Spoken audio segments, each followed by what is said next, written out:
Hello बच्चों, मैं projection से चेतन जोशी और मेरा स्टूडेंट अर्णव गुप्ता। आज उन्होंने जेई मेंस में बहुत अच्छा स्कोर किया है और जेई मेंस में तैयारी करके उनको NSUT CSE मिला है।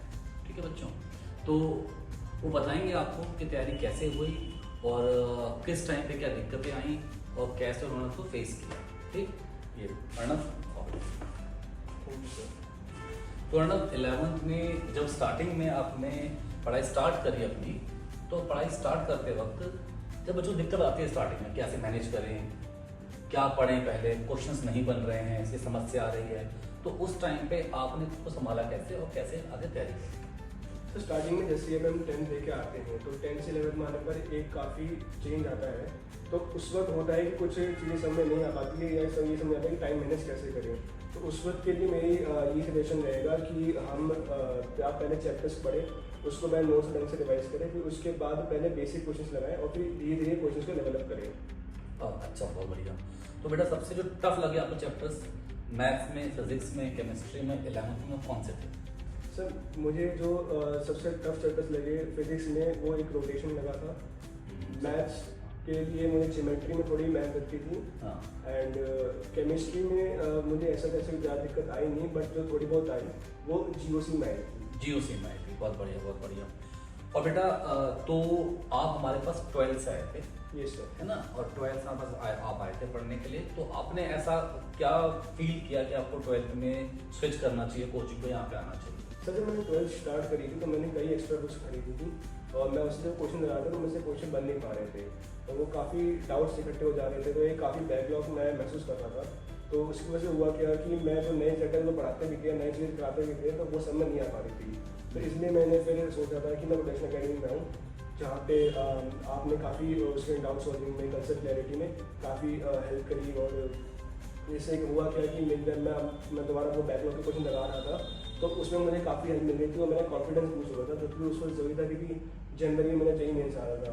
फिर आपने उसमें भी सजेस्ट किया था कि मैं मॉक टेस्ट दूँ, तो फिर मैंने मॉक टेस्ट नंबर्स देने शुरू किए थे, वहाँ से जो भी क्वेश्चन आते वहाँ से पूछता रहता था, तो उससे क्वेश्चन सॉल्विंग भी हो पा रही थी, कंसेप्ट क्लैरिटी हो पा रही थी और मेरा कॉन्फिडेंस बूस्ट हो रहा था, जिसने जनवरी टेंथ में मेरी काफ़ी हेल्प करी। और हमने बेटा देखा भी ऐसा कि जिन बच्चों ने टेस्ट अवॉइड करे, जिन्होंने टेस्ट नहीं दिए, उनके बहुत अच्छे नंबर उनको हासिल भी नहीं हुए। मॉक देना, खुद को जज करना है, बहुत ज़रूरी काम है। अर्णव ने बहुत अच्छा पॉइंट बोला है यहाँ पे। अर्णव उसे ये जैसे पेपर के टाइम पे है ना, कैसे सेट करा कि भाई इतने ही स्कोर सेफ स्कोर है या इतने स्कोर में मुझे मिल जाएगा? पेपर का होता है ना कि समझ नहीं आता कि इजी है कि टफ है, मुझे कितना सेफ स्कोर रहेगा, तो वो कैसे लगाते हैं आइडिया, वो कैसे आपने सोचा?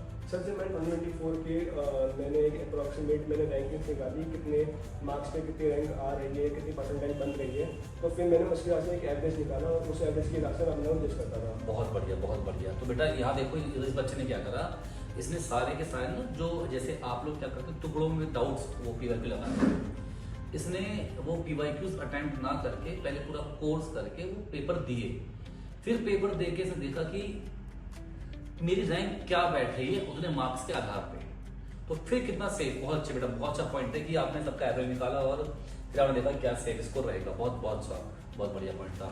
फिर इसके बाद अर्णव आपका एडवांस में बहुत अच्छा स्कोर रहा, ऑलरेडी आपको मार्क्स रहे। फिर आपने वहाँ पे कॉलेज ऑफ न करके इसमें करा क्योंकि आपको CSE नहीं मिल रहा। ठीक है, तो बच्चों ये आपको अर्णव ने बताया। तो अर्णव एक डाउट और है, जैसे जब अर्णव ने बताया तो अर्णव एक डाउट और है, जैसे जब वो आते हैं ना स्कूल के एग्जाम्स वगैरह आते हैं, तो वो आपने उस टाइम पे कैसे मैनेज करा अपनी पढ़ाई को? जैसे बोर्ड्स के टाइम पे क्या हो जाता है, फिर आपको जेईई का अटेम्प्ट था, तो आपने कैसे मैनेज किया उसमें? जैसे मैं जनवरी में 98 परसेंटाइल आए थे, तो मैं चाह रहा था, मैं जानता था कि मैं ऐसे इम्प्रूव कर सकता हूँ, तो मैंने जेईई को कभी छोड़ा ही नहीं। मैं मॉक को मैंने जारी रखे थे, मैंने फरवरी और मार्च में मॉक देता रहा, मैं क्वेश्चन पूछ रहा अपना पे इम्प्रूव कर रहा था। साथ साथ मैं बोर्ड्स के लिए पढ़ता था, मेरा फोकस बोर्ड्स पे भी था, मैं उसके लिए नोट्स रिवाइज करता रहा, मैं उसके लिए जो एक बार पेपर्स भी दिए मैंने, फिर उसके बाद ऐसे मैंने बोर्ड्स भी किए और साथ साथ मैंने मॉक पेपर देकर अपनी जेईई की पढ़ाई को भी ऐसे छोड़ा नहीं, उसको भी कंटिन्यू किया। बहुत बढ़िया। आपका बेटा उसमें क्या स्कोर था CBSE के अंदर का? सर मेरा CBSE में स्कोर था 95%। बहुत बढ़िया। तो बच्चों ये देखो सीखने वाली बात है। तो और एक बात और, कि अर्णव आपने डेली कितने घंटे पढ़ाई करी है, और क्या कभी ऐसा हुआ कि पढ़ाई को ताक पे रख के आपने बाकी काम पे घूमने चले गए, ऐसा कुछ बताइए। सर मैंने अराउंड मैं रोज 6 to 7 आवर्स पढ़ता था। सर मैं ये नहीं कहूँगा कि घूमना जरूरी नहीं है, आप बीच में आपको माइंड फ्रेश होना चाहिए, बट पढ़ाई में नहीं कहूँगा कि आप रोज़ करिए, आप पहले थोड़े आवर्स कम कर लीजिए, लेकिन पढ़ाई को आप कंसिस्टेंटली करते रहिए, उसे छोड़िए मत। क्योंकि जब वो ब्रेक आता है तो फिर कंसेप्ट में काफ़ी गैप क्रिएट हो जाता है। तो बच्चों, ये अर्णव, और भी कोई आपके सवाल हो आप क्वेश्चन में पूछें, हम इनको एक वीडियो में और बुलाएंगे और उनका जवाब आपको पक्का देंगे। ठीक है, आज के लिए इतना बच्चों।